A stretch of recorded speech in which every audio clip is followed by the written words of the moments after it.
자, 2020년 8월 6일 중수돌이 주식 공부방 시작하겠습니다. 오늘은 차트에 대한 분석을 통한 공부가 아니라 그냥 구독자 여러분들과 혹시 배워보고 싶은 이 차트를 보는 기준에 대해서 알고 싶은 것들이 있냐고 물어들 보니 이렇게 변곡의 기준을 정확하게 모르겠다, 혹은 이 기술적 반등의 기준을 정확히 모르겠다, 또 장대 음봉이 나왔을 때 이게 매집인지 아니면 이 종목을 끌고 있는 메이저들의 이탈인지 뭐 그런 부분에 대해서 좀 저의 개인적인 의견을 들어보고 싶다라는 식으로 말씀을 좀 하셔가지고 오늘은 차트 분석이 아니라 그냥 이 주식에 대한 공부로 오늘 녹화를 시작하고 마무리를 짓도록 하겠습니다. 자, 그러면 이 주식의 기준을 볼 때 이 변곡의 기준이라는 건 뭐냐? 말 그대로 변곡점이라는 건 추세가 그러니까 주가가 위로 올라갈 때 위에서 음봉이 떨어지면서 음봉이 이렇게 떨어지면 이게 하나의 추세의 변화가 된다고 하죠. 그러면서 이 올라가던 추세가 밑으로 하락할 수 있는 그런 자리, 혹은 밑으로 하락하다가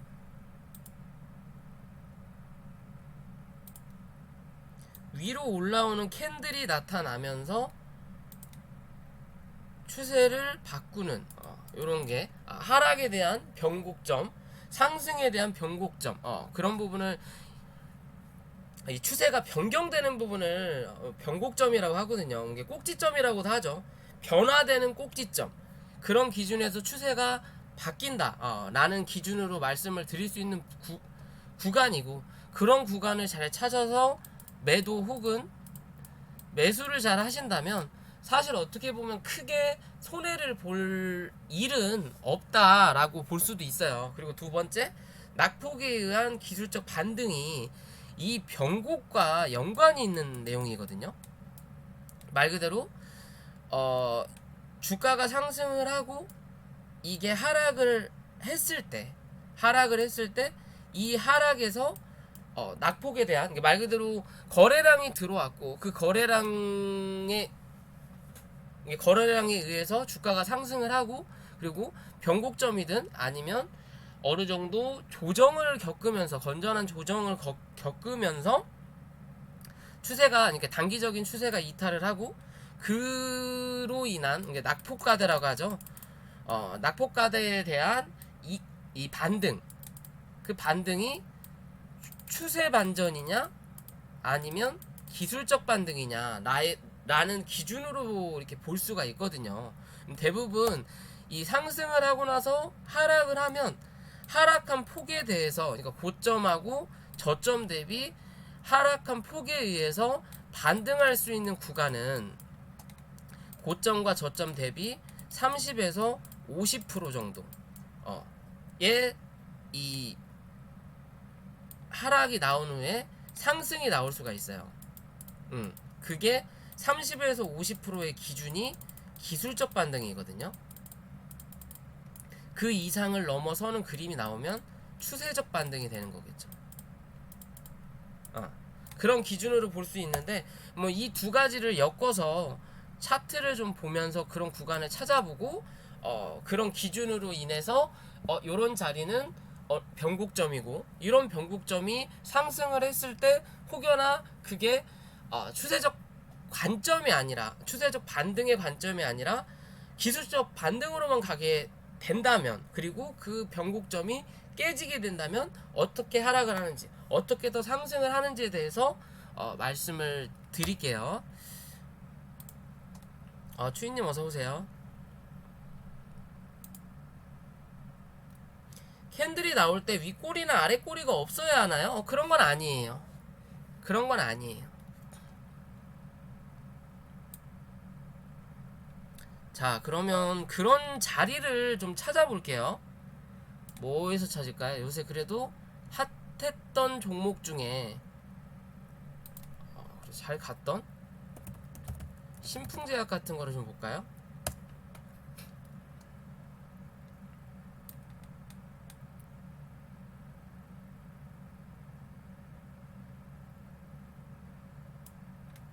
자, 요런 자리에서 보면요, 기존에 여기서부터 이제 상승을 하기 시작을 했고, 이제 상승을 시작을 하면서 이게 이제 이 주가에 대해서 어디가 변곡점이 되는지 일봉상에 잠깐 보고 제가 또 분봉상으로 들어가서 그런 모습을 보여드릴게요. 자, 지금의 자리에서 보면 캔들이 이제 주가가 상승을 해요. 그쵸? 이렇게 상승을 해서 올라오고 거래량이 꾸준하게 상승을 하면서 주가가 올라가는 그림은 긍정적이다라고 제가 말씀드렸죠. 요런 모양새가 나와야 꾸준한 상승을 이뤄낼 수 있다. 거꾸로 캔들, 그러니까 거래량은 아니 캔들, 그러니까 주가는 이렇게 올라가는데 거꾸로 거래량이 빵 터지고 요렇게 줄어들면서 이렇게 올라가는 그림은 결국은 하락할 확률이 더 높거든요. 근데 그에 반해서 주가가 올라가면 따라서 캔들도 같이 올라가는 그림이 안정적이에요. 왜? 실제적으로 여기서 올라갈 때 3,000원 올라가면서 여기가 5,000원이라고 쳐요. 그죠? 5,000원이라고 쳐요. 그러면 실제적으로 여기서 100주 살 때 30만원이 들어요. 그죠? 그럼 여기 5,000원에서 100주 사면 50만원이 들어요. 그럼 20만원의 갭 차이가 나죠. 사실상. 그렇죠.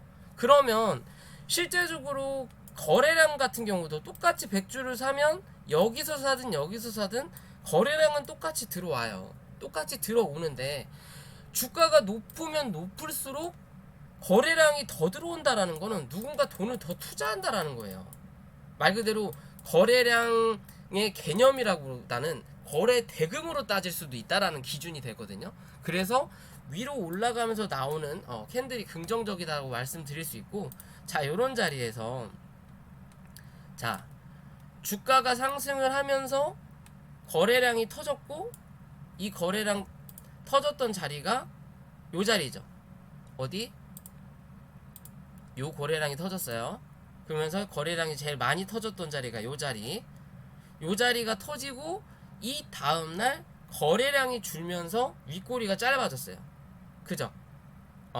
이 자리보다 이 자리가 확실히 고점이 낮아졌죠. 당연히 이 거래량을 못 넘겼으니까. 거래량을 못 넘겼기 때문에 고점이 낮아질 수밖에 없는 거고. 근데 이 다음날 거래량이 적게 나오는데 이 고점을 갱신했어요. 고점을 갱신하고 거래량이 어제보다 적었기 때문에 이 몸통을 감싸는 모습이 나타나지 않는다라는 거죠. 그러면서 한 차례 조정이 나온다라는 거예요. 그죠? 조정이 나오는 거고, 그러면 거래량 줄이면서 거래가 줄면 줄일수록 주가가 하락해야 되는 게 맞아요. 그게 정상적인 거예요. 왜? 들고 있는 사람은 안 팔면 그만이거든요. 안 사면 그만이고 안 팔면 그만인 거고. 그러니까 말 그대로 이 거래량이 많이 생긴다라는 기준은 매수세가 많다라는 기준이에요. 즉 들고 있는 사람이야. 이게 부동산하고 똑같죠. 부동산 같은 경우는 거래량, 이 주가가 하루하루 변동을 하지 않잖아요. 즉 막 꾸준하게 사는 사람들보다 들고 있는 사람들은 내가 팔기 전까진 수익이 아니기 때문에 그냥 들고만 있어도 돼요.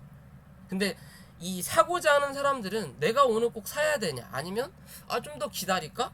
안 사도 그만이거든요. 그럼 들고 있는 사람들은 수익을 봐야 되기 때문에 어떻게든 이 종목을 팔아야 된단 말이에요. 손해보면서 팔든 좀 더 위로 올려서 팔든. 그러면 주가가 올라가려면 거래량이 많아져야 된다는 기준이에요. 그러니까 거래량이 줄면 주가, 캔들은 빠질 수밖에 없는 모습이 나오는 거고, 여기서 이제 이 다음날 변곡이 나오죠. 그쵸? 변곡이 나오는데 실제적으로 주가가 상승하고 나서 하락을 했을 때 이 변곡점이라는 기준이 이 밑에서 이제 뭐 우리가 배우는 지지와 저항처럼 지지할 수 있는 라인에서 지켜주고 반등하는 그림이 변곡점은 맞아요. 변곡점은 맞는데 여기서 중요한 거는 이 변곡의 기준 중에 첫 번째가 거래량이에요. 거래량. 즉 뭐냐? 전날의 거래량보다 이 다음 날의 거래량이 높아야 돼요. 그죠? 그래야 이 자리를 뭔 자리로 본다? 아, 이게 단기적이든 장기적이든 변곡점이 되겠구나. 거래량이 무조건 높아야 돼요. 전날보다 거래량이 높으면서 캔들이 올라와야 돼요. 첫 번째 거래량이고, 자, 두 번째 버터플라이. 버터플라이가 뭐냐? 요런 그림이죠. 밑꼬리 달고 올라오는 그림. 밑꼬리 달고 올라오는 그림. 이 버터플라이는 음봉이든 양봉이든 상관은 없어요. 상관은 없지만 양봉이 조금 더 확률은 높인다. 위로 올라가는 확률은 높인다. 얘 기준인 거고, 그리고 세 번째 망치형 캔들도 괜찮아요. 망치형 캔들 아시죠? 이렇게 생겨갖고 올라오는. 대신 이 망치형 캔들이 음봉은 좋지 않아요. 무조건 양봉 기준으로 음봉이 나오면 한 번 더 하락을 부추기는 그림이 되는 거겠죠, 당연히. 그쵸? 그런 망치형 캔들 요런 자리, 요런 그림이 나타났을 때가 변곡점이 될 확률이 많다. 말 그대로 하락에 대한 끝자리가 될 확률이 높다라는 기준이 되는 거예요. 이해되시죠? 그렇기 때문에 이런 자리는 변곡이 될 수 있는 자리예요. 왜? 거래량이 붙어줬으니까. 그러니까 그 세 가지 조건 중에 꼭 한 가지 들어가야 되는 부분이 뭐냐? 무조건 거래량이에요. 거래량은 필수입니다. 이 거래량이 붙지 않으면 그거는 변곡에 뭐한다? 실패한 거예요. 이해되시나요?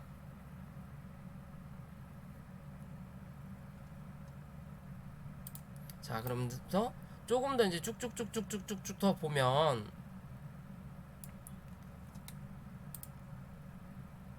요런 자리도 거래량이 들어왔고, 뭐 요런 그림도 있고, 최근에 요런 모습 보더라도, 자 보세요. 여기도 매한가지죠.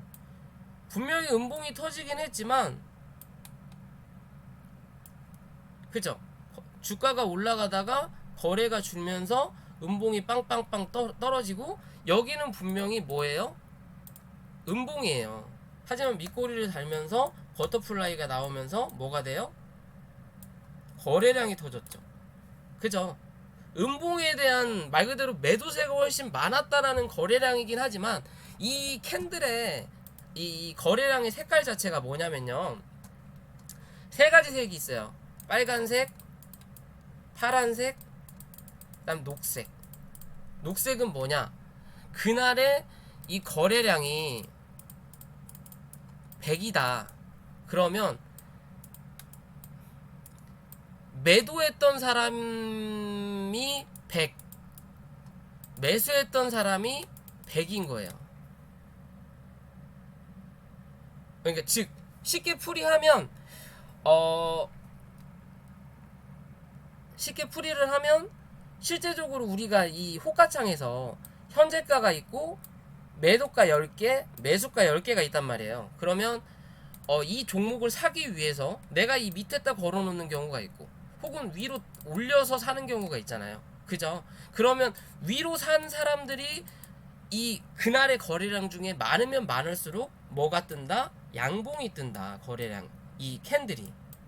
이해되시죠? 이게 양봉이 뜨는 거고, 밑으로 던지면서 거래가 창출이 됐을 때는 음봉이 떠요. 그거에 대한 50대 50으로 기준을 나눠서 누가 51이고 누가 49냐에 따라서 이 거래량의 색깔이 변경이 되거든요. 근데 이 거래량도 변경을 하는 게 세 가지인가 네 가지가 있어요. 첫 번째는 지금 제가 말씀드린 거, 두 번째는 색깔 구분 없이 그냥 다 녹색으로 표시되는 거. 왜? 말 그대로 100이라는 거래량이 나올 거면 누군가 매도를 100명이 했다라는 거고, 그러니까 누군가 100명은 팔았다라는 거고, 누군가 100명은 샀다라는 거예요. 그죠? 누군가 팔아야 사는 기준이니까. 이 주식이라는 것 자체가 유통 물량이 남아있긴 하지만 그 물량도 누군가는 다 들고 있는 물량이란 말이에요. 한 주도 비어있는 물량이 없는 게 주식이에요.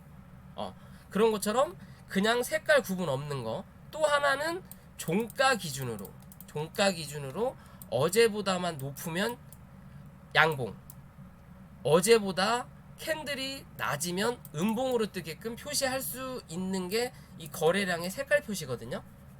근데 저는 첫 번째 기준으로 해놨어요. 첫 번째 기준으로 해놓은 거고, 자, 그런 의미, 그런 자리에서 이렇게 자리가 나왔죠. 거래가 터지면서 음봉이 나왔어요. 그죠? 음봉이 나오면서 올라탔어요. 이렇게 올라타고 그 다음날 거래량이 줄었지만 요 자리를 이탈하지 않는다라는 거죠.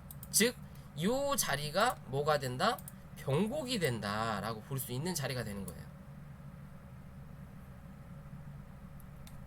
변곡이 된다. 이 부분 이해 꼭 하셔야 돼요. 그래서 제가 이 신풍제약이라는 종목을 요때 그 녹화 방송을 하고 나서 주가가 다시 올라가고, 그리고 나서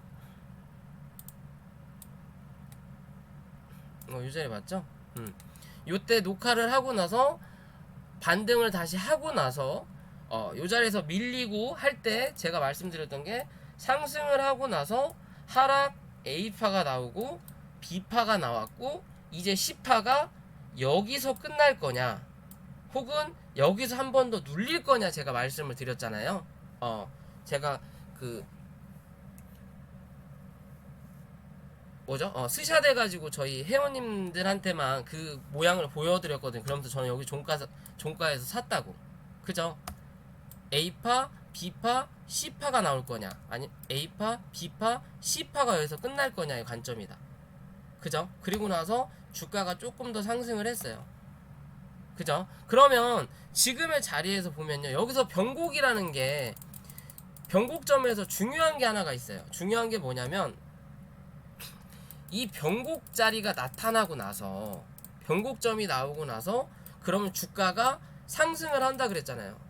이게 기술적 반등이냐 혹은 추세적 반등이냐 관점인 건데, 이 변곡점에서 상승을 하고 나서 다시 한 차례 내려오면서 이 변곡점을 깨고 내려앉으면 어떻게 된다? 이 자리에서 올라온 만큼, 요 자리죠. 이 자리가 깨져서 내려앉으면 요만큼 빠져요. 변곡이란 자리에서 올라온 만큼 내려올 때 이 변곡을 깨고 내려앉으면 그만큼 빠져요. 이해되시나요? 그럼 지금 자리 같은 경우도 바닥 어차피 고점하고 저점 잡고 실제적으로 50%가 요 정도거든요. 그죠? 여기가 50%잖아요. 이 고점하고 저점 대비해서 여기 반, 여기 반. 그러면 지금 자리는 요 자리에서 여기까지 상승했죠. 그럼 한 30% 상승을 한 거죠. 바닥 대비해서 30%. 그죠? 기술적 반등이 나온 거예요. 그리고 나서 다시 조정을 받고 고점하고 저점 대비해서 50% 정도 지금 상승을 한 거예요. 그죠? 아직까지는 뭐다? 기술적 반등의 구간이다라고 볼 수 있는 거예요. 대신 이제 이 자리를 뚫고 올라서면서 지지가 되면 이게 추세적 반등으로 변경이 되는 거예요. 즉, 변곡이 나왔다고 하더라도 이 변곡이 단기냐 아니면 장기적인 추세냐는 흐름을 지켜볼 수밖에 없는 거예요. 그래서 지수 같은 거를 볼 때도 외바닥에서 상승할 때는 다시 한번 눌리면서 뭐 한다? 쌍바닥을 만든다. 그래야 큰 상승이 나온다라는 얘기가 많이 있잖아요. 그래서 그런 기준으로 얘기가 나오는 거예요. 오늘은 그냥 공부 그런 기준에서 나오는 거예요. 실제적으로 코스닥 기준으로 보면, 자, 예전 차트 형식으로 이렇게 보면요,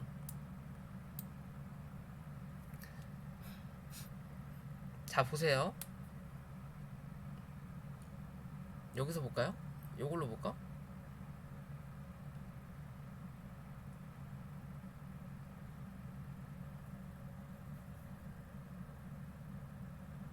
이번에는 뭐 그닥 저게 나온 게 없어서 요 자리를 볼게요. 요 자리로. 요 자리를 이렇게 보면 주가가 하락을 쭉 해주잖아요. 그쵸? 요 자리 같은 경우도 하나하나 따지고서 보면 요 자리에서 거래가 빵 터지면서 음봉이 떨어졌어요. 근데 다음날 요렇게 밑꼬리 하나도 없이 음봉이 떨어졌으면 분명 다음날도 개파락으로 음봉이 빠져야 되는데 양봉이 뜬다. 그러면 이건 비정상적이라고 제가 항상 말씀드리죠. 그죠? 그러면서 거래까지 더 들어왔으면 좀 더 강하게 올라올 수 있는 그림인 건데, 말 그대로 그냥 갭만 떴기 때문에 한 차례 상승은 해주지만 요런 자리에서 이게 추세적으로 기술적 반등이 아니라 추세적 반등이 되려면 이 음봉이 떨어졌던 이 자리를 넘어서야 돼요. 근데 이건 못 넘어서죠. 그죠? 이 몸통, 말 그대로 음봉이 떨어지면 거래가 있든 없든 항상 저항이 된다 라고 말씀드리죠. 그 저항이 몸통 시가, 그리고 뭐 밑바닥 혹은 중간값을 넘어서는 그림이 나타나야, 혹은 거래량이 빵 들어오든 윗꼬리를 달아놔야 한 차례 눌렸을 때 밑에서 지지해주고 다시 뚫고 올라선다 라고 말씀을 드리잖아요. 그럼 자 보세요. 요런 자리에서 여기가 이제 한 차례 변곡이 됐다고 쳐요. 변곡이 됐는데 반등을 해요. 근데 반등으로 못 올라섰어요. 그죠? 못 올라섰어요. 그러면 못 올라서면서 밀리면 한 차례 요 정도에 대한 하락폭이 한 번 더 나오는 거예요.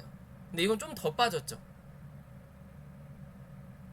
그죠? 하락폭에 대해서 나오는 거고, 밑꼬리를 달고 다시 한 차례 올라왔는데 요 자리가 한번 깨지면 한 번 더 밀려요. 근데 얘는 좀 더 강하게 밀었어요.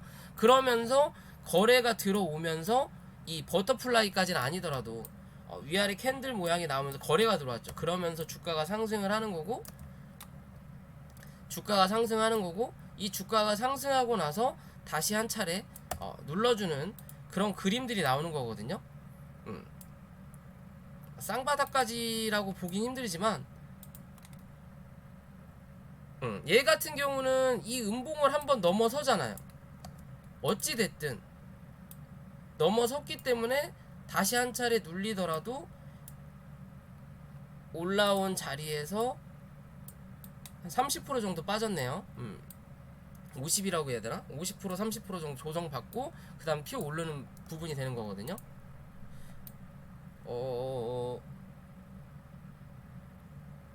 여기도 매한가지죠. 여기서부터 떨어졌는데 요 자리를 한번 넘어서는 그림이 나와야 한 차례 올라올 수 있는 그림이 나타난다라는 거예요. 요런 식으로 그림이 나타난다라는 거고, 이거 말고 또 뭘로 볼 수 있을까요? 시젠도 그런 게 나오나?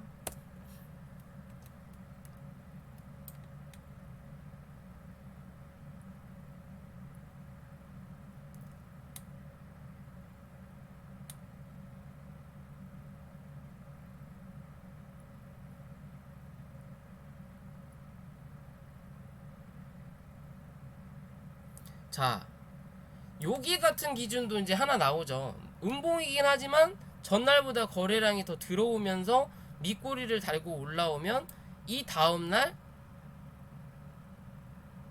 거래가 더 터지면서 올라선다.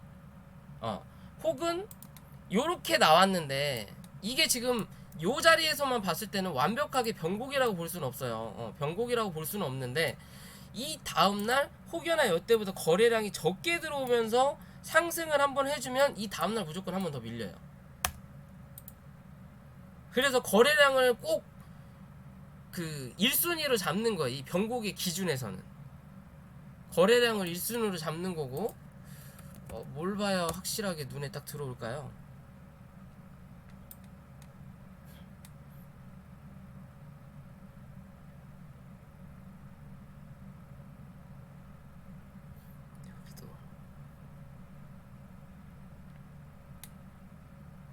여기는 확실하게 눈에 보였고,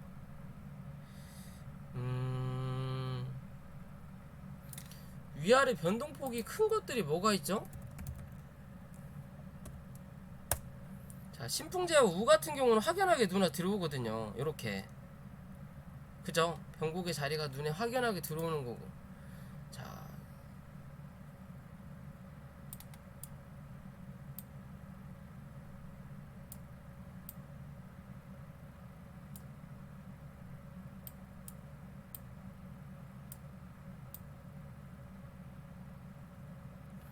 분봉상의 기준에서도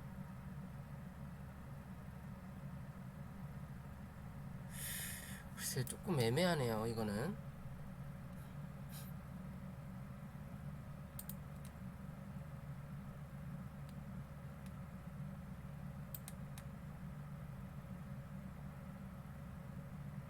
자, 요런 기준도 되는 거죠.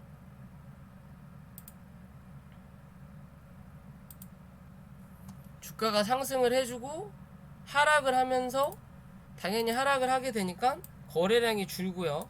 거래량이 줄고 나서 저점을 더 낮추고 밑꼬리를 달면서 올라오면서 이 전봉보다 높은 거래량이 나오고 이 다음날 한 번 더 거래량을 유지해주는 모습이 나타나면 반등한다. 그래서 이건 너무 좀 강하게 나온 거긴 하지만 요런 그림이 나오는 부분이거든요. 그러니까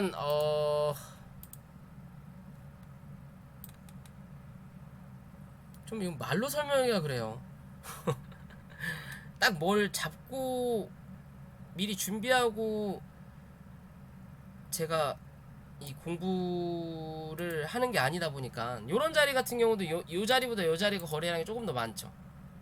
139, 142. 그죠? 그러면서 거래량이 적게 나왔어요. 거래량이 적게 나왔으면 이 다음 봉에 빠질 수 있는 확률이 있는데 거래량을 높이면서 요 자리를 탈환을 했다라는 게 중요한 거예요.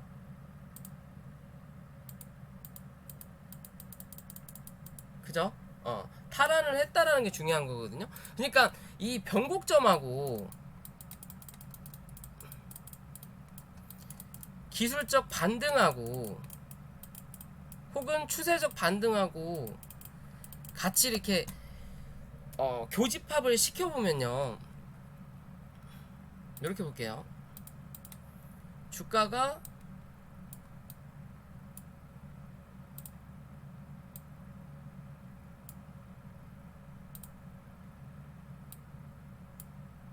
하락을 해요. 이런 식으로 하락을 했어요.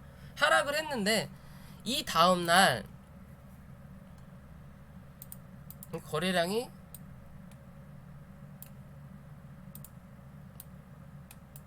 뭐냐, 이렇게 터졌다고 쳐요. 이렇게 터졌어요. 이렇게 터졌어요. 근데 이 다음 봉에서 주 캔들이 여기서 시작을 해서 한 번 더 올라와요.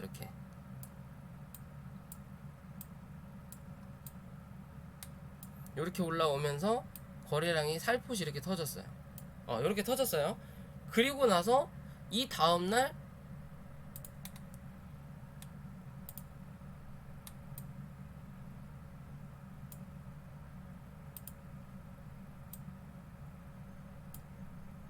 캔들이 이렇게 터지면 이렇게 나오면서 거래량이 요 정도로 살짝 더 올라왔어요. 이렇게 올라왔어요.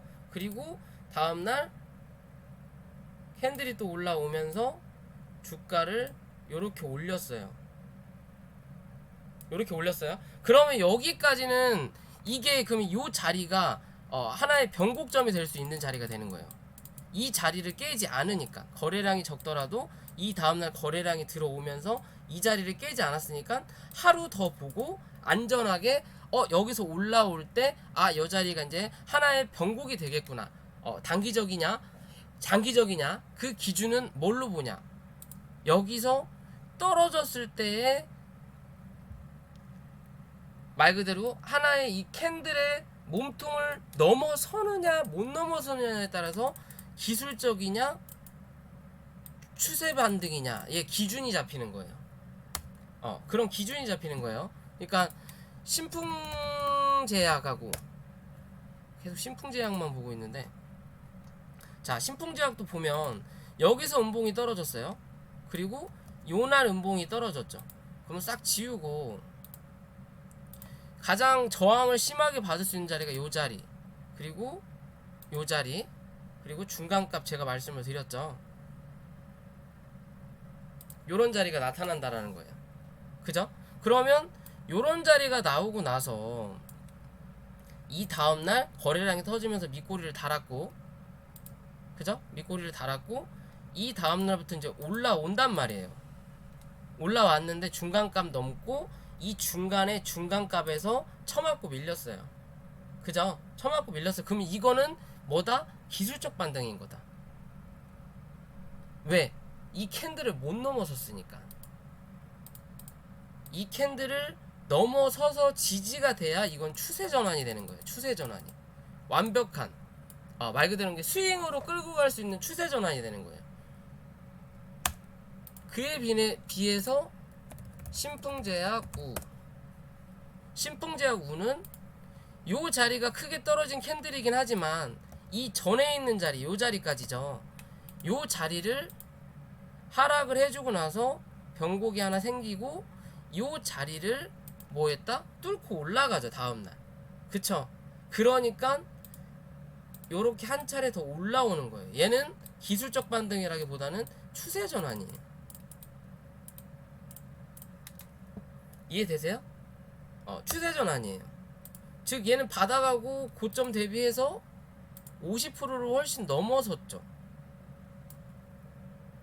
맞나?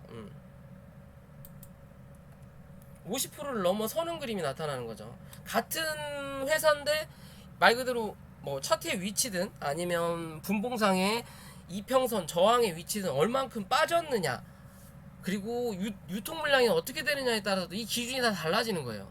오늘 같은 날도 일단 요날 밑꼬리 달고 올라서면서 이 양봉으로 모양을 만들지 않으면 이 다음날 갭 떨어지면 무조건 여기 쳐먹고 밀린다고 항상 말씀드리잖아요, 공부할 때. 그죠? 요런 자리에서는 이 다음날까지 끌고 가는 거를 제가 말하지 않고 그냥 종가상으로 털라고 항상 말씀드리는 이유가 그런 이유거든요. 요런 자리에서 갭 뜨거나 요런 식으로 뜨지 않는 이상은 주가를 안 뽑아내요. 요런 식으로 빠지니까 당연히 몸통이 뭐가 된다? 저항이 된다. 그러니까 쳐맞고 밀리는데 일단 이날의 저점 자리를 지켜주고 있는 모양이 되는 거죠. 그죠? 이 자리가 깨지면 이 다음 지지선까지 밀려야 된다라는 거예요. 무조건 밀려야 된다. 그러면서 어차피 됐든 지금의 자리는 주가가 하락하고 있는 자리인 거고, 그런 자리 말 그대로 이게 조정을 눌림이라고 해야 될지 조정이라고 해야 될지 모르겠지만 조정을 받는 자리다 라고 보시면 되는 거고, 요 자리보다 요 자리가 좀 더 많이 나왔으니까 여기서 이제 중요한 건 요 자리가 종가상으로 이제 깨져서 이탈을 하게 되면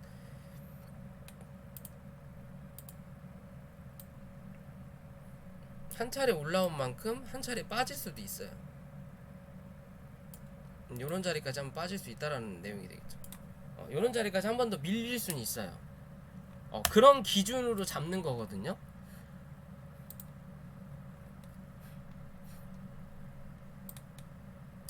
자,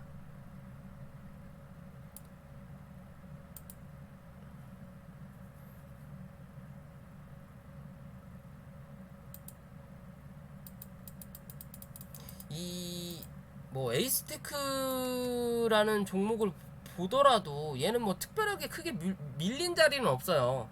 밀린 자리는 없는데 요런 자리에서 거래량이 좀 더 들어오면서 음봉이든 양봉이든 상관없다 그랬죠.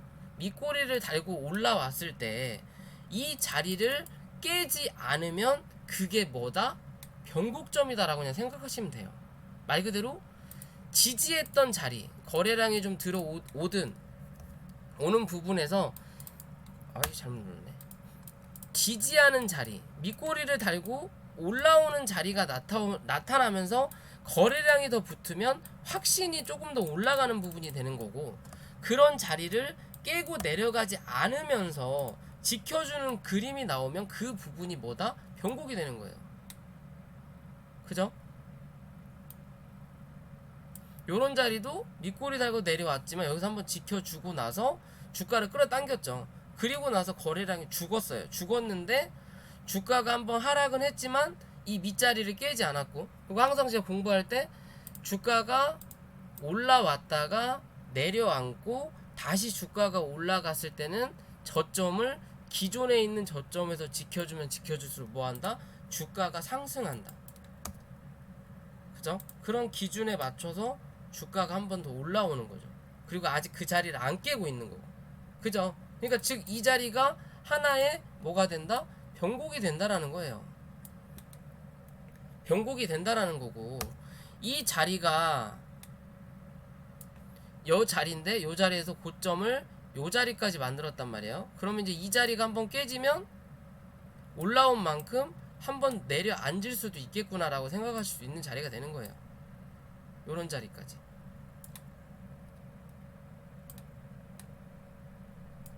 요런 자리까지 한번 내려올 수 있다라는 거예요. 이해가 되시나요? 뭘 딱히 설명드릴 만한 게 없네요. 상패는 아직 안 됐죠.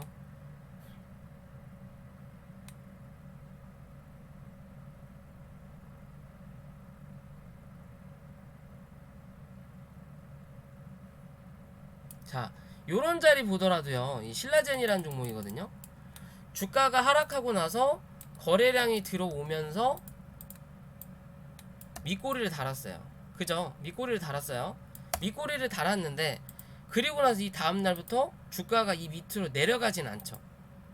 거래량이 조금씩 더 터지면서 들어오는 게 올라가는 게 편하거든요. 근데 거래량이 안 들어오니까 요 자리가 얼마야? 12,800원에서 13,000원. 요 자리를 쉽사리 못 올라가는 거예요. 그죠? 이 자리를 못 올라타니까 뭐 한다?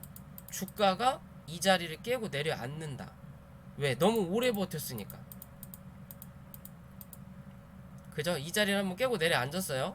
내려앉아서 요 자리에서 이제 내려앉으면 올라온 만큼 변곡이 한 번 더 나와야 되는데, 데칼코만이라고 하죠. 나와야 되는데 그 다음날 이제 거래량을 터트리면서 올려버렸죠.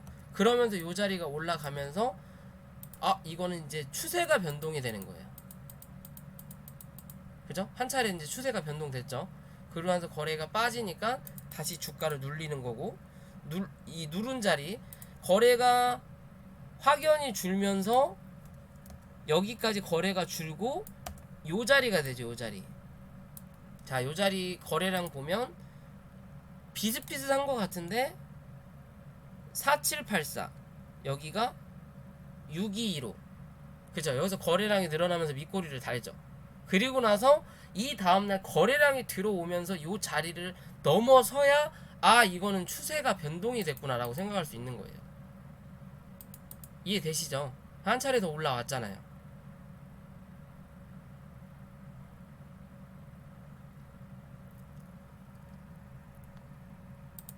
확인이 되시나 이런거? 헬릭스미스? 자, 헬릭스미스 같은 경우도 변곡자리죠. 그쵸? 여기가 변곡자리죠.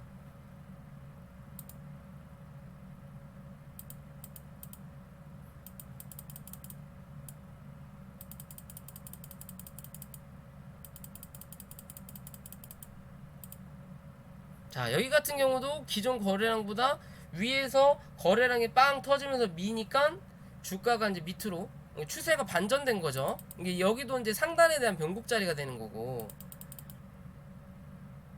자, 이 밑에서도 자, 요런 자리 이제 요런 자리 보세요.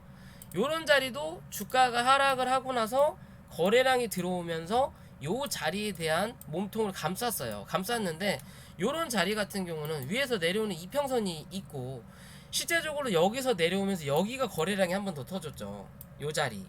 그죠? 그럼 요 자리를 넘어서야 된다라는 기준이 돼요. 요런 자리를 못 넘어서니까 여기서 갭은 떴지만 요 자리를 못 넘어서니까 한 차례 더 밀리는 거예요. 그죠? 한 차례 더 밀려요. 그러면 실제적으로 여기서 중심값 잡고 요만큼 올라왔는데 결국에는 밀렸으니까 요 정도 한 번 더 밀려주는 거예요. 그러면서 변곡점이 다시 나와요. 이해가 되나요? 그런 자리가 나오는 거고, 그러면서 이제 주가가 하락하고 나서 요 자리에서 거래가 들어오면서 다음날 한 번 더 거래가 또 동반됐죠. 그러면 이 자리가 변곡 자리가 되는 거예요. 이제는 이 자리가 깨지지 않는 이상은 추세적으로 한 차례 올라올 수 있는 자리가 되는 거예요. 대신 요런 자리에서 큰 상승을 올릴 수 있는 자리가 나오려면 여기 64,000원 위로 올라타야 되는 그림이 나와야 돼요. 63,700원 혹은 400원 이 위로 올라타야 완전히 추세가 변경이 되면서 뭐 스윙이든 장기적으로 추세가 올라타겠구나 라는 그림으로 그려볼 수가 있는 거예요. 이런 부분이 이해돼요? 그러니까 기존에 하락을 했던 말 그대로 주가가 하락하고 올라왔다가 눌렸다가 옆으로 횡보했던 요런 구간 있죠. 요런 구간을 하락하고 나서 넘어서는 그림이 나와야 이틀이든 3일이든 혹은 5일까지 상승을 기대해 볼 수 있는 거예요. 대신 그렇게 올라오다가 이 다음 자리에서 맞고 밀리면 뭐가 나와? 박스가 나온다. 그래서 제가 항상 차트 분석할 때 요런 자리에서는 박스가 나옵니다. 이 밑에 박스네요 라고 말씀을 드리는 이유가 그런 이유예요. 즉 밑에 있는 1차적인 저항 자리는 돌파를 했지만 그 다음에 있는 저항 자리까지 뚫기에는 거래량이든 거래량이 역부족이구나 라고 볼 수 있기 때문에 당분간은 이 자리는 못 넘어설 거고, 그러면 이 밑에 있는 자리에서는 그래도 요런 자리보다 거래량이 더 들어왔기 때문에 그럼 하나의 박스를 치겠구나 라고 말씀을 드리는 거예요. 김준님 안녕하세요. 그런 그림으로 보는 거예요. 이해되시죠? 지금 오늘은 차트 분석을 하는 날이 아니에요. 차트 분석을 하는 날이 아니에요, 김준님. 오늘 그냥 공부하는 날이고. 자, 그러면 이제 풍국주정으로 다시 돌아와서 보면요. 주가를 올려놓고 하락을 했단 말이에요.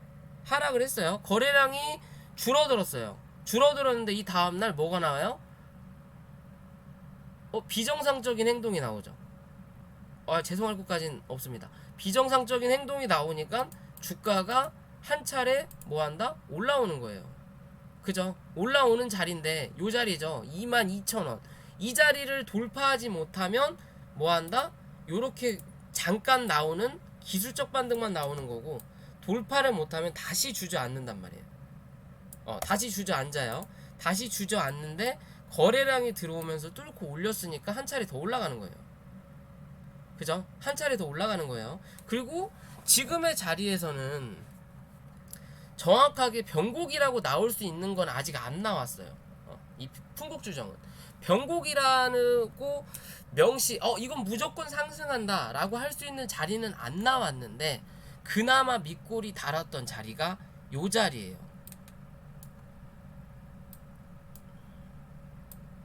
자, 그나마 밑골이 달았던 자리가 요 자리다. 그죠? 요 자리고, 요 날보다 10만 주보다 거래량이 조금 더 들어왔죠. 그러면 지금은 단기적으로 이 자리를 변곡으로 보는 거예요. 하락을 어느 정도 멈췄구나. 그죠? 그럼 결국엔 이게 추세가 반전이 되려면 어디 못해도 요 자리 위로는 올라와야 된다라는 거예요. 24,300원. 그 위로 거래량이 좀 들어오면서 몸통을 싸서 지켜주는 모습이 나와야 한 차례 더 요런 자리까지 뽑아내겠구나 라는 기준을 잡을 수 있는 거예요. 그런 부분이 변곡이다 라고 볼 수 있어요. 그러니까 분봉상에 보더라도 변곡이 굉장히 많이 나와요. 대신 이게 기술적이냐 아니면 추세 전환이냐, 얘 기준이 되는 거거든요. 자, 요런 자리 같은 거 보더라도 오늘 신풍제약 주가가 10% 정도 빠졌었잖아요. 빵 밀리고 그 다음날 빵 밀렸어요. 그죠? 밀렸는데 거래량이 적게 들어오면서 밀렸어요. 그러면서 VI가 들어가면서 갭상승으로 시작했죠. 그죠? 갭상승으로 시작을 했어요.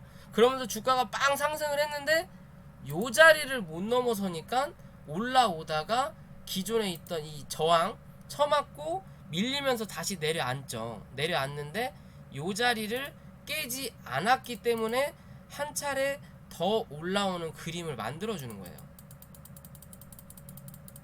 그죠? 올라왔다가 거래량이 요 자리에서 빵 들어왔고 그 다음이 적게 들어왔고 그 다음부터는 이 거래량에 상응하는 모습이 나타나지 않기 때문에 몸통에서 지지하는 그림이 나타나는 거예요.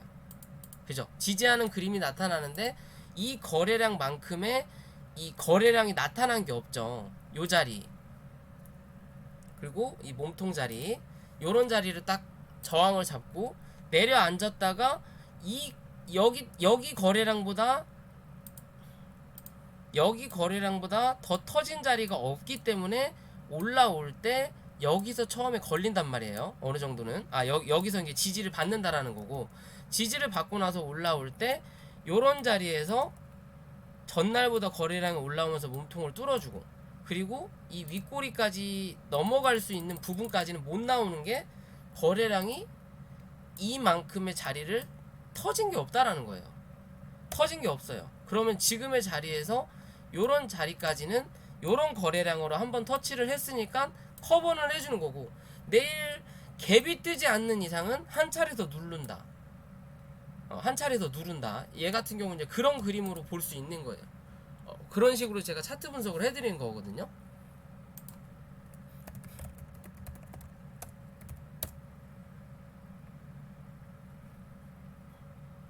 얘도 마찬가지죠. 여기 거래량만큼 더 들어온 거래량이 없으니까 여기까지만 갖다 놓는 거예요.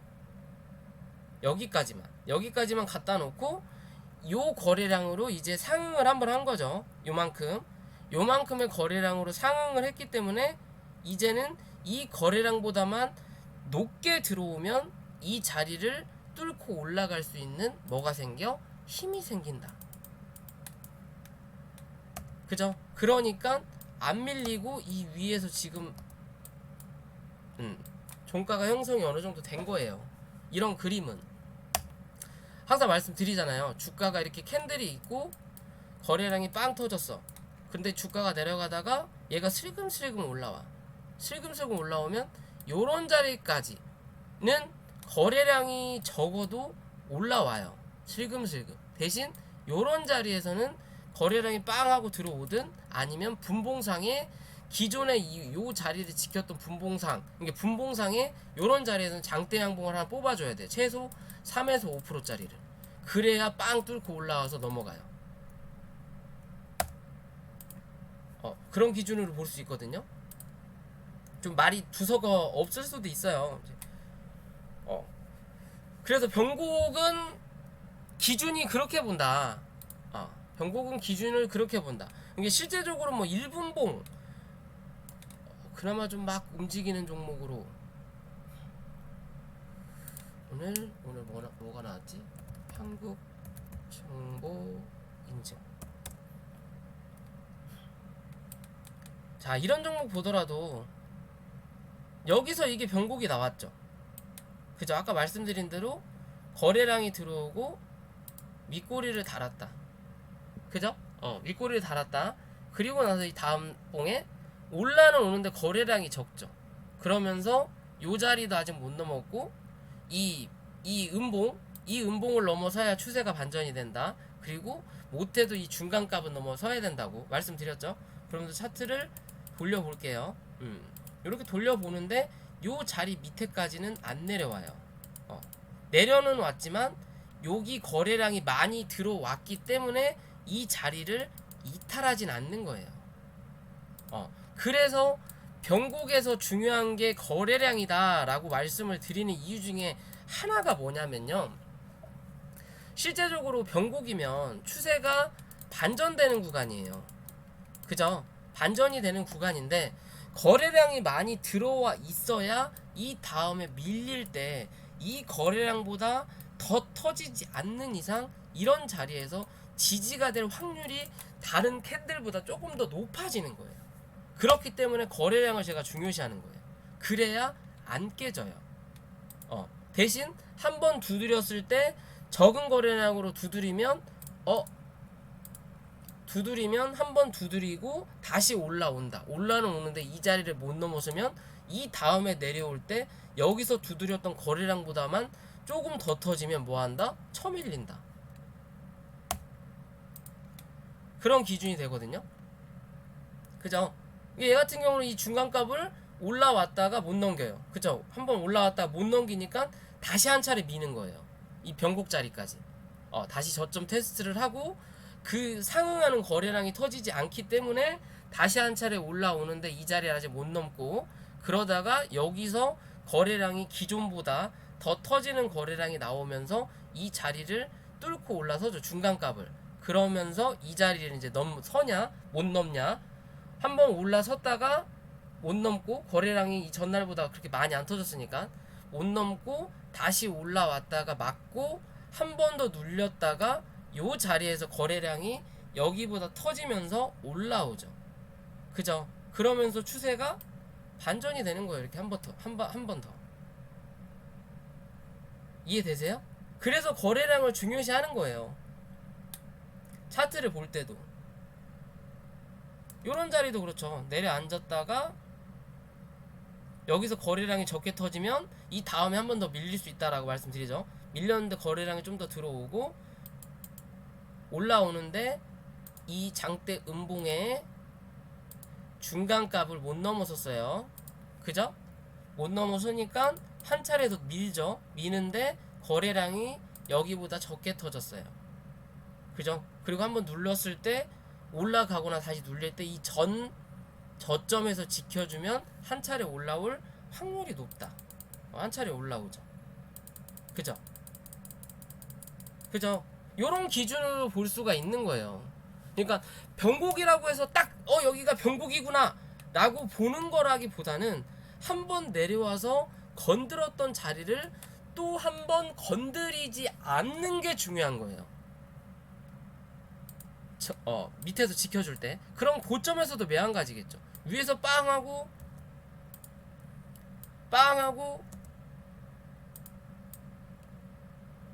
음봉이 터졌어요.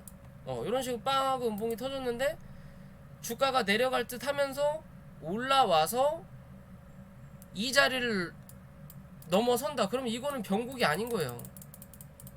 음봉 말 그대로 위에서 캔들, 거짓 캔들이 나온 거예요. 고점에서 거짓 캔들이 나온 거예요. 거짓 캔들. 요런 자리인 거죠. 어떻게 보면 주가를 밀었는데 그러면 여기에서 중요한 자리는 요 자리가 되는 거예요. 밑꼬리 달았던 요 자리가 깨지지 않는 이상 요거는 하락 전환이 아닌 거예요. 그죠? 요 자리를 안 깨죠. 그러니까 주가가 다시 한번 올라오는 거예요.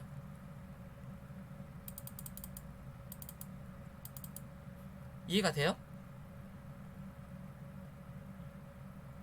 그럼 요런 자리 같은 경우도 만들어 놓고 눌렸을 때 여기서 저점 잡았으니까 요 자리를 깨지 않아야 빠르게 상승하는 거고, 못해도 요 자리를 지켜줘야 되는 그림이 나오는 거예요. 6,870원. 근데 못 지키죠. 그러니까 주가가 한 번 더 내려오는 거예요. 그러면서 내려앉았다가 올라올 때 6,870원을 못 넘어서니까 주가가 빠지는 거예요. 얼만큼? 올라온 만큼. 올라온 만큼 내려앉는다. 그죠? 요거 같은 경우는 하락을 해주고 여기서 변곡이 여기까지 올라왔는데 이 변곡이 실패를 했기 때문에 요만큼 빠지는 거예요. 그래야 이 다음에 변곡점 자리가 나오는 거예요.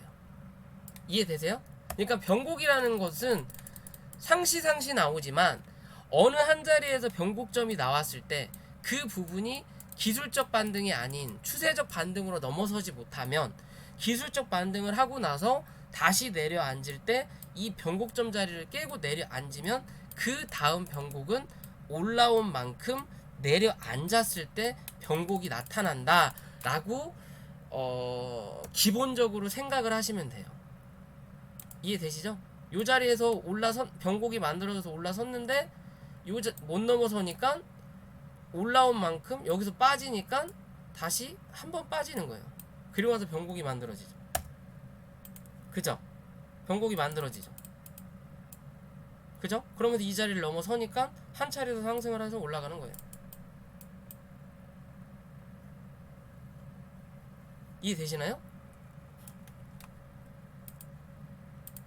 요런 기준으로 볼 수 있는 거예요. 요런 기준으로 이 변곡에 대해서 볼 수 있는 너무 길어졌구나. 짧게 한다라는 거. 쓸데없는 얘기를 너무 많이 했네. 그런 기준으로 볼 수 있는 거고요. 하여튼 제가 말이 많아서 문제예요. 자, 장대음봉 캔들의 매집이냐 이탈이냐. 제가 예전에 제 거 차트를 보시면 뭐죠? 부강약품이었나?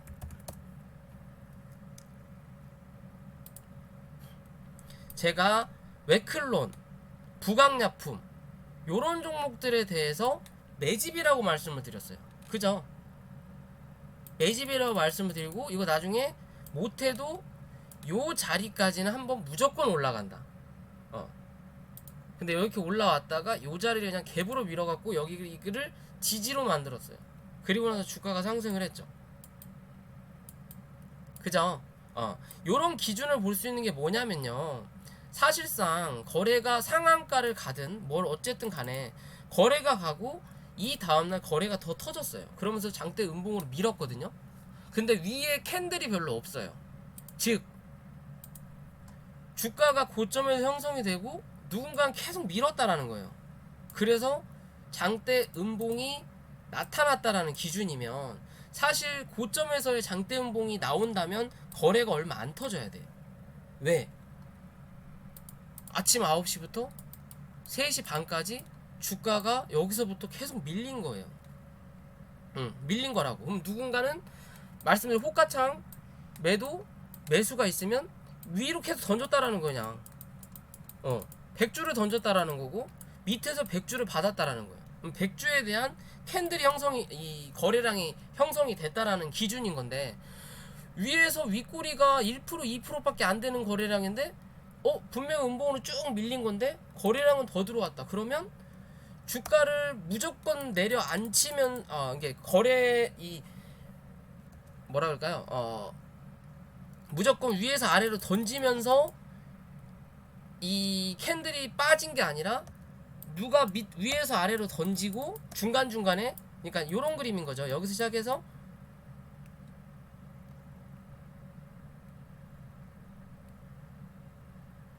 결국엔 여기까지. 그러면서 장대 음봉이 이렇게 나온 거거든요. 즉 이렇게 하락을 하는 도중에 거래량이 많이 그러니까 사고팔고가 많이 이루어졌다라는 건 게 유통 물량이 회전이 많이 됐다라는 거예요. 즉 많이 판 것 같지만 누군가는 또 많이 샀다라는 개념이 되겠죠. 어떤 거나 다 똑같죠. 요런 캔들이든 요렇게 음봉이 나오는 캔들이든 거래량이 빵 들어오는 거는 야 이거 세력 이탈했다 라고 얘기하겠지만 누군가는 산 거예요. 누군가는.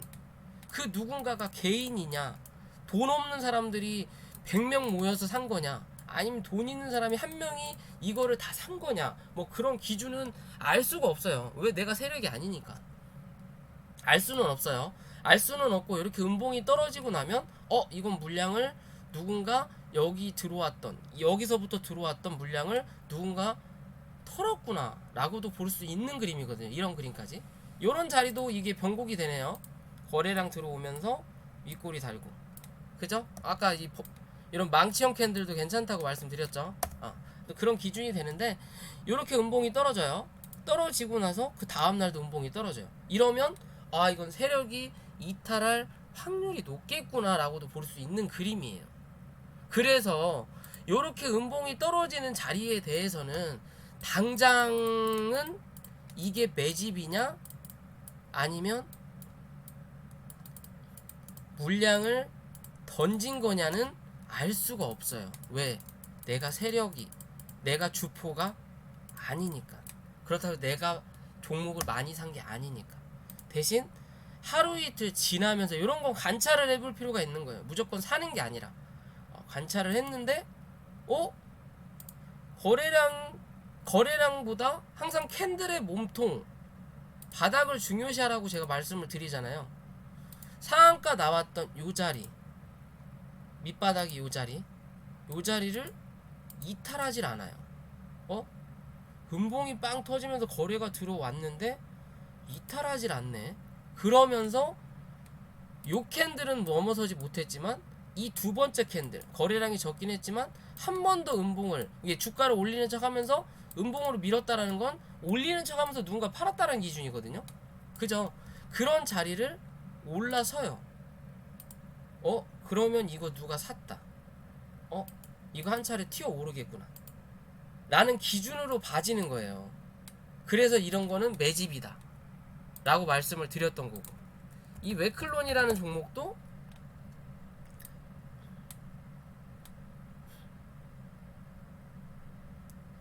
어디였지?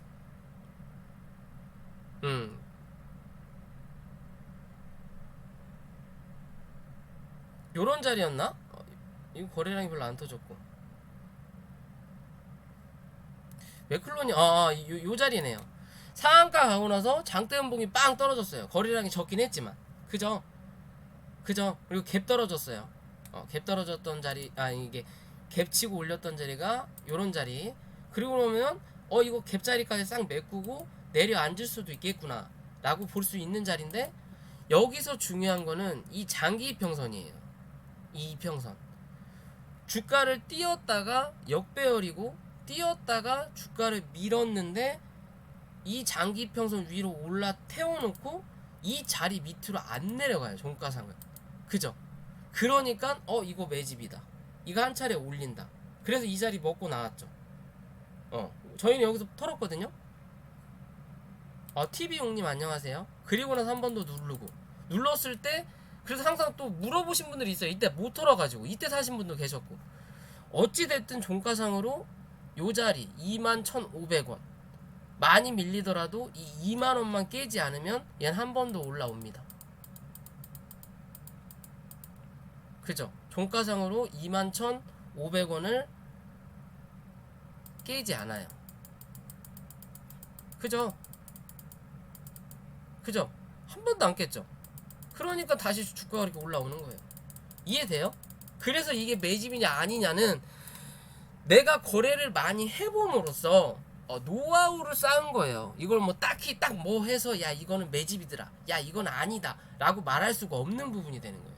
지금 요런 자리 같은 경우, 요런 그림도 이게 매집이냐 아니냐는 아직은 알 수 없는 거예요. 아직은 알 수 없는 거예요. 여기서 털고 나갔을 수도 있겠다 싶은데, 털고 나갔으면 이 자리 밑으로 한 번 더 내려 앉아야 되는데 이 자리를 깨지 않으니까 한 차례 다 올라가는 거예요. 여기서 한번 깼는데 이 다음날 바로 올렸다 놓죠. 그러니까 한 차례 더 올라가는 거예요. 그죠? 그러면서 이제 패턴 자체가 이렇다고 말씀드렸죠. 그러면서 이제 이 종목에 대한 변곡은 이 자리다. 그리고 구름대 상단이 있으니까 37,400원만 이탈하지 않으면 한 차례 올라올 거다. 그래서 제가 그렇게 분석을 해서 드리는 거예요. 차트 분석.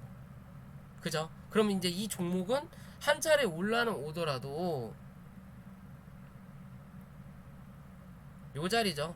48,800원, 41,000원 정도를 몸통으로 감싸는 그림이 나타나줘야 돼요. 그리고 나서 이 위에서 지지하는 그림이 나와야 한 차례 더 올라온다라는 기준이 되는 거고, 윗꼬리만 달고 밀리면 여기서 오래 버티면 버틸수록 내려앉을 확률이 뭐하다? 높다라고 볼 수 있는 거예요. 그럼 한 차례 더 이 자리를 때리러 옵니다.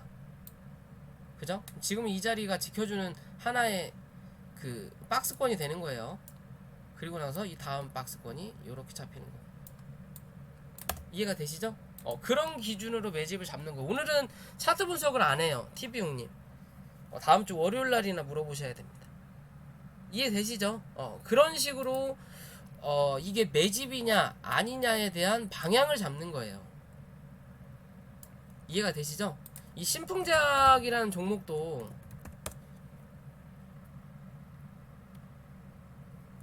41,100원까지 왔다 간 건 알고 있어요. 저 들고 있어요. 웨클로는 아직. 자, 이 신풍제약이라는 것도 여기서 쐈단 말이에요. 음봉으로. 그죠? 이렇게 음봉으로 때렸단 말이에요. 거래량이 좀 들어왔고, 대신 기존의 거래량보다는 확연히 적다라고 제가 말씀드렸죠, 영상에서. 그죠? 그러면서 한 번 더 올라올 수 있다 라고 말씀을 드렸던 부분인데, 자, 요런 자리에서는 아직까진 몰라요.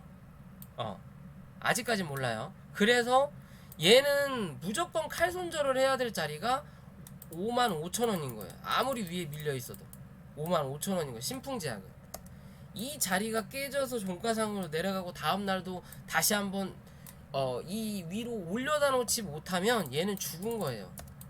뭐 하는 자리? 이거는 털고 나간 거예요. 이건 100% 털고 나간 거예요. 그러면 여기서 다 못 털고 올라오면서 여 자리에서 이제 털고 나가는 거예요. 슬금슬금. 대신 요 자리를 지켜줘야 된다. 근데 굳이 요 자리까지 내려갈 필요 없고 얘가 상승할 확률이 있는 거라면 이 59,500원 59,300원이나 500원 여기 자리죠. 여기 음봉 나왔던 자리에서 지켜줬으니까 이 다음 양봉 나왔던 밑꼬리 달았던 요 자리, 요 자리에서 혹여나 밀리더라도 요 자리에서만 지지를 해준다면 단기적으로 쌍바닥을 그린단 말이에요.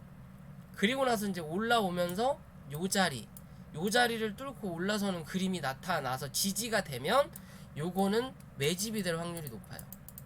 즉 한 차례 더 튄다. 어디? 전고점 넘길 확률이 생긴다. 못하더라도 요 자리까지는 한번 치고 올린다. 10만원은 한번 넘긴다. 그런 기준으로 볼 수 있는 거예요. 얘는 지금의 자리에서는 털고 나간 그림을 모양을 만들어내지만 요 자리를 한 번 더 누르고 튀어 오를 거냐, 아니면 요 자리에서 올라오면서 이 자리 위로 87,000원 위로 올라타서 지지할 거냐에 따라서 기준이 달라지는 거예요. 기준이 여기서 바로 타고 올라오면 여기가 이제 매집이 될 확률. 여기서 한번 눌렀는데 여기를 지켜주고, 여기서 한번 누르면 지켜줘야 된다는 기준 하나, 올려다 놔야 된다는 기준 둘이 생기는 거고, 요 자리에서는 이 위로 올려다만 놓으면 된다라는 기준 하나가 생기는 거예요. 이게 주가, 캔들, 시간, 그리고 지금의 위치, 위로 갔다가 밀릴 거냐, 밀렸다가 올라갈 거냐, 그런 기준에 따라서 보는 관점이 달라지는 거예요. 똑같은 캔들이라도.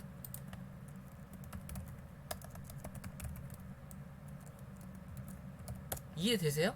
똑같은 캔들이라도 기준이 달라지는 거예요. 기준이.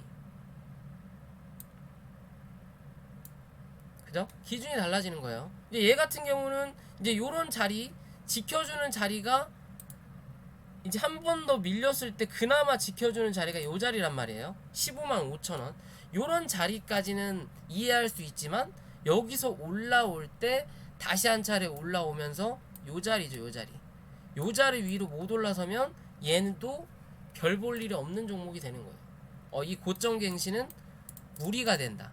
대신 요런 자리까지 혹은 지금의 자리에서 다시 한 차례 올려놓거나 밀렸다가 다시 한 차례 올려놓는 그림이 나오면 뭐한다? 무조건 정고점 넘어간다.